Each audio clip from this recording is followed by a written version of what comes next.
Mommy Eden Licauco may naging sorpresa kay Barbie Forteza. Ano ito ating alamin?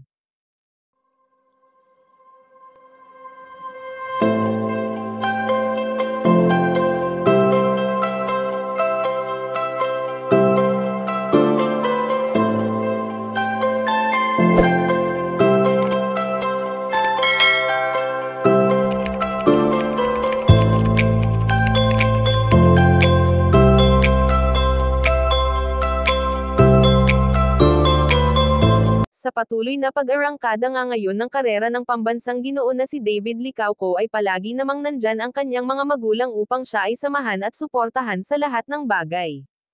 Matatandaan na minsan nang naging guest sa isang TV show si Mommy Eden na kung saan ay proud nitong sinabi na, "Anak ko yan," nang ipakita ang larawan ng kanyang anak na walang iba kundi si David Licauco.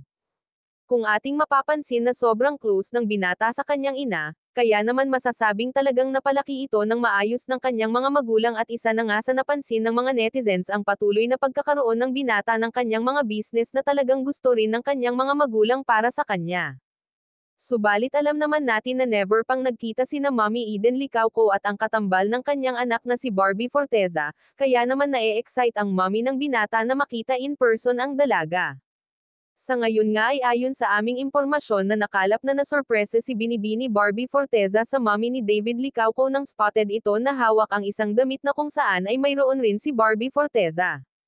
Kaya naman sa pangyayaring ito ay marami ang nakakapagsabi na binigay di umano ni Mommy Eden ang blouse na ito kay Binibini at may nakakapagsabi naman na nagkataon lamang ito.